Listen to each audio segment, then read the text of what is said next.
I have personally been running multiple businesses from Toronto with 5 people. We don't have a VC. We don't have a San Francisco office. And we have been successfully competing with 50 people teams that have raised millions of dollars. And in order for success, I think there are 3 things that you really need to do to be successful. And I call it capital, code, and audience, right? I call it 3C, new ones. The new ones that have been transformed by AI. So everyone tells you the same story, right? You need a big team, you need to move to SF, you need venture capital money. So that might have been true for some time, but most of it's not. And I think especially after ChatGPT came out in November 2022, it's no longer true. The first is capital, but it's not what you think. It's not about how much money you have, but more about how efficiently do you deploy and preserve your money. And the second is called code. But you don't have to be technical enough to be writing any code yourself anymore. You just need to understand how to leverage AI to multiply output. And the third is called audience. And those people control those 3 things: capital mobility, code leverage, and audience trust will outcompete legacy organizations by a long shot. I think capital is not about how much money you have. It's about how efficiently you can deploy it and how long you can keep it in your cost. So the old way of what we can think about is that basically raising millions of dollars, right? Hiring 20 people, get a fancy office in NYC or San Francisco, and burn, $200,000 to $500,000 a month, and hope you can find product market fit before you die. New way is essentially keeping costs brutally low. I focus on recurring revenue from day one and stay alive long enough to actually be building something, right? I'll give you this example from SimpleDirect. We built the initial product in under $20,000, not $5 million, not even $1 million, right?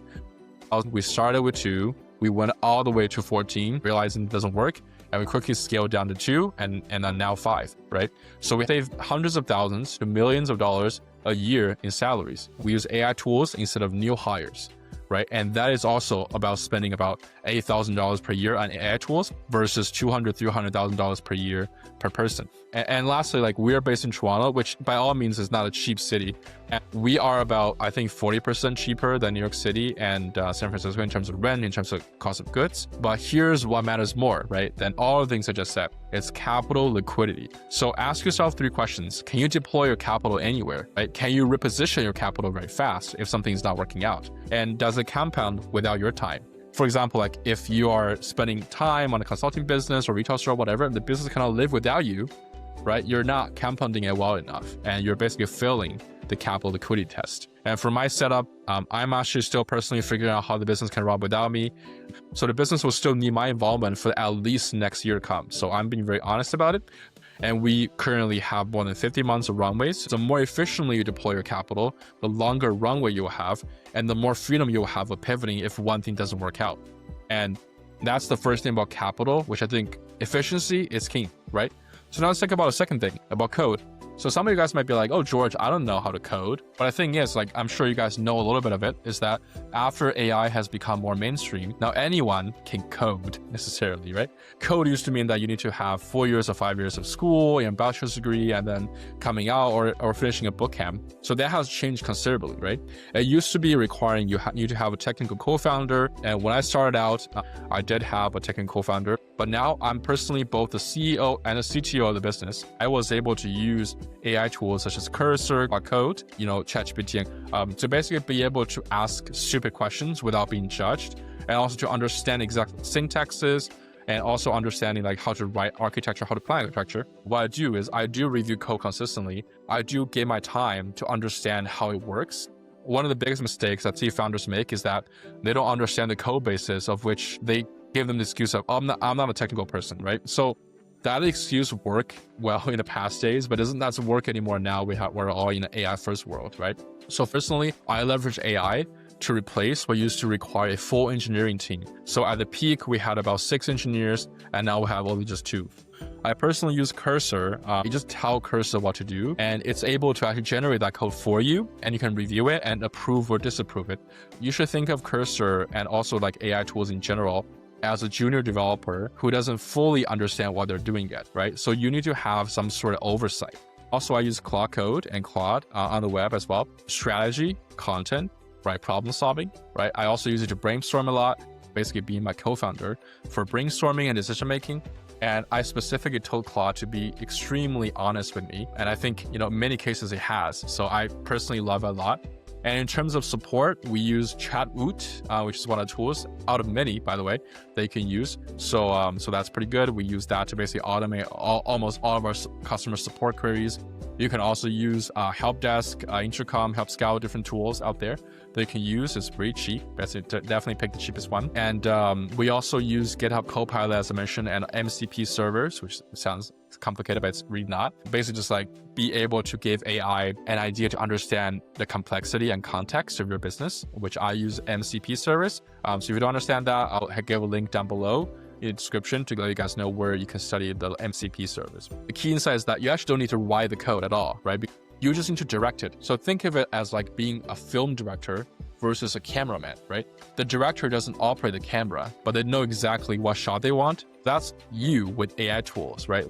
I started with 4 co-founders, and now it's just me and my other co-founder, just 2 of us. So we're able to do this because we have automated a lot of this traditional toolkits with co-founder and CTO has basically became Cursor, Claude, and myself. So yeah, the takeaway is that before you hire anyone or consider bringing an additional co-founder, ask yourself, can AI do this? Or can AI plus a contractor I can hire somewhere else solve this? If the answer is yes, you just save yourself equity and complexity. So now let's talk about the most underrated segment ever, which is called audience. When people hear audience, they think about like, I need 1 million followers, right? I need like to be like Logan Paul or someone else that you think that has $1 million, Mr. Beast, right? So these are all wrong, right? What audience means is that audience means a group of people who trust you long enough to listen to something when you have something to say. This could be 200 people, this could be 200,000 people, could be 2 million, doesn't matter, right? Size matters less than trust and reputation. If you reach out manually on LinkedIn for 100 people, only 2 to 5 people is going to get back to you because that's 2 to 5% response rate. And or they can hire a sales team, and sometimes this includes conferences, paying $10,000, $50,000 for a conference booth and 200 business cards to give out to people, and paid ads, right? All of those methods are super expensive, right? I have worked for the past, like the past year or 2, I got to 30,000 Twitter/X followers. So I do post every day consistently. And yeah, I think 2 months ago, the benefit of this is that this method is that it compounds on a long term. You can actually achieve a $0 ad spend and get a lot of distribution just by having an audience, right? A post last week got 150,000 impressions, and I think that is a good thing versus a founder who doesn't have any presence right now. He or she has to go through the cold outreach linked on LinkedIn, sending 200 messages a week and getting about 2 or 5 or 10 responses back and 1 or 2 qualified leads. Audiences give you distribution without permission. I don't need TechCrunch to be writing about me, right? I don't need to have a PR agency to actually cover me, which I almost paid, by the way, $5,000 a month. And, I don't need YC to validate me. I don't need conference organizers to give me a stage, to give a booth to me. I already have audiences who are opt-in to hear what I have to say, right? And that's the power. And that's the thing. It's not really about followers count. There's so many people I saw who has 200,000 followers. They have a few likes every time they post something. And that's because they might have following, right? But they don't have trust from users. And that's the most important thing. Your audience have to trust you. You have to be the authority of whatever it is that you're saying. If you're posting memes online, right, you can get to 500,000 followers pretty easily, but the value to you almost goes to 0. However, if you're building a personal brand, if you're talking about your business, if you're talking about a specific niche, and you get to 500 followers, those are the 500 people who listen to you, actually cares about your brand. And that's the type of audiences that matter. So if I started in 2021 on Twitter, but I have not posted actively until 2023. So I think, I spent 2 years to get to, 30,000 followers. And for the first couple months, I have no likes at all, have no impressions at all, but I kept going. It's daunting. It's like shouting in front of a mountain. And I think one thing that most of the founders and entrepreneurs do miss up is that they think that you need to build an audience after you launch something, right? That is one of the most significant mistakes you can make for building an audience. We don't follow brands necessarily. We follow people more than we follow brands, right? And that's the power of being a founder, is that if you tell your story, and every single one of us have stories are different. It could be a small childhood story. It could be how you're growing up. It could be how you navigated difficulties. Anything can be a story, right? It actually takes me some courage to be coming out and telling about my story, right? So it doesn't always come easy, but it's something that you have to do before you launch something. So there's also this like rented audience versus owned audience. So think about LinkedIn, think about Twitter/X, think about YouTube. Those are rented platforms, right?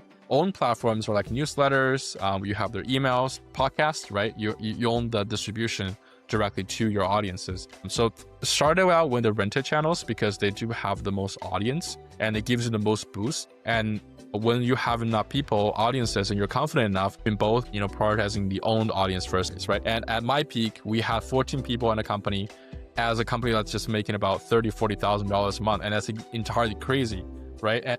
And eventually we had to let everyone else go. So I realized that later.